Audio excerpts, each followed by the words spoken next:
दिल्ली विधानसभा चुनाव का बिगुल बज चुका है। सभी राजनीतिक पार्टियों अपना दमखम दिखाते हुए जनता के बीच में नजर आ रही हैं। वहीं तिमारपुर विधानसभा सीट से लोकेंद्र कल्याण सिंह ने इस बार जनता की सेवा का मन बना लिया है। वहीं लोकेंद्र कल्याण सिंह ने आम आदमी पार्टी पर तंज कसते हुए कहा कि पिछले 11 सालों से ना तो दिल्ली के स्कूल बना पाए, ना ही अस्पताल बना पाए और लगातार आम आदमी पार्टी झूठी दावा करते हुए दिखाई दे रही है। वहीं संजीवनी योजना और जिस प्रकार से दिल्ली सरकार की तरफ से महिलाओं को 2100 देने की बात कही जा रही, उसको भी झूठ साबित करते हुए कहा कि सिर्फ दिल्ली सरकार और आम आदमी पार्टी डाटा जुटाने में लगी हुई है। मैं चुनाव की तैयारी कर रहा हूँ, कांग्रेस पार्टी से हूँ और तिमारपुर विधानसभा है, उत्तर पूर्वी दिल्ली लोकसभा में लगती है जी। चुनावी मुद्दे कई हैं हमारे पास, चुनावी मुद्दों की हमारे पास लंबी फहरिस्त है क्योंकि ये मैं कहना चाहूँगा कि आम आदमी पार्टी की जो पिछले 10 साल से सत्ताधारी है दिल्ली में, इनकी विफलताएँ हैं। नहीं तो इतने मुद्दे आज हमारे पास ना होते। सबसे बड़ा मुद्दा हमारे पास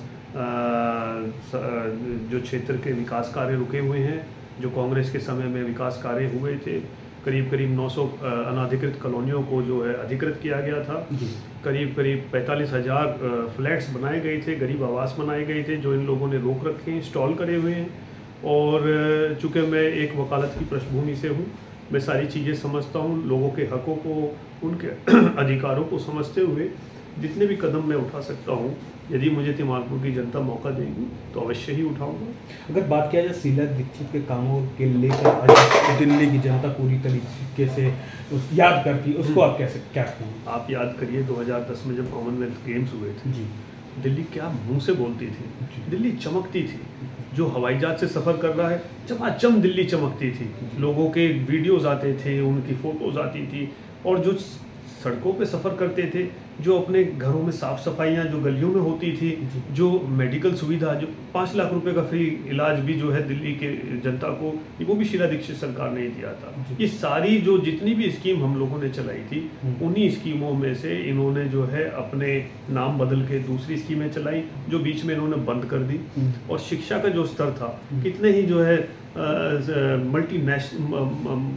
मल्टी स्पेशलिटी हॉस्पिटल्स बनाए।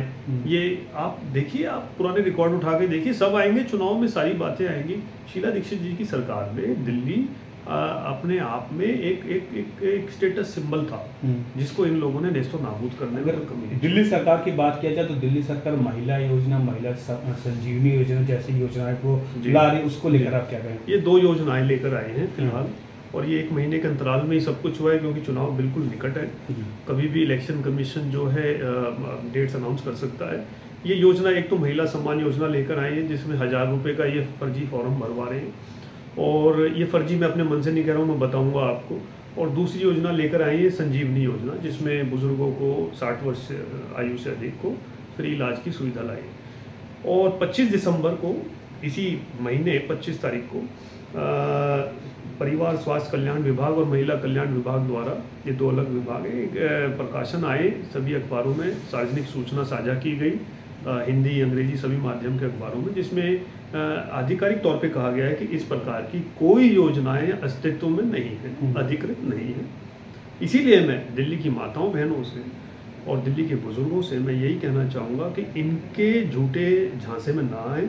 यदि कोई आपके दरवाजे आता है और ये वाला फॉर्म लेकर आता है, जिसमें कि 1000 रुपये का आपसे जो है वायदा करके और आपका ब्यौरा लिया जा रहा है, जिसमें कोई बैंक अकाउंट नहीं है, इसमें सिर्फ जो है वोटर ID और आपकी फ़ोटो और आपके घर का अता पता लिया जा रहा है, वो सिर्फ इलेक्शन डाटा कलेक्ट करें, तुरंत 112 में कॉल करें। कोई आम आदमी का कार्यकर्ता, कोई आम आदमी का नेता आता है, तुरंत 112 में बेझिझक कॉल करें। निश्चित तौर पर इन पर पुलिसिया कार्रवाई बनती है और होगी।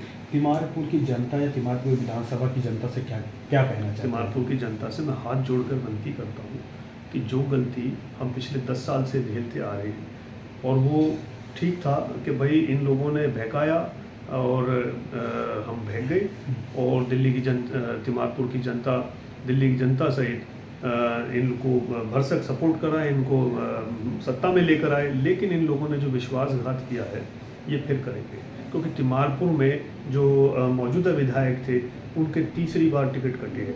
पहला कटा, दूसरा कटा और तीसरा कटा है। अब जो चौथा आदमी उन्होंने जो प्रत्याशी बनाया है वो बीजेपी से इम्पोर्ट करा है। वो बीजेपी में था, बीजेपी की विचारधारा से जुड़ा रहा है। आने वाले समय में अगर गलती से, जिसकी कोई संभावना दिखती नहीं है निकट भविष्य में, गलती से अगर 1%, 0.1% वो चुन के वापस आए वो फिर बीजेपी में जाना है।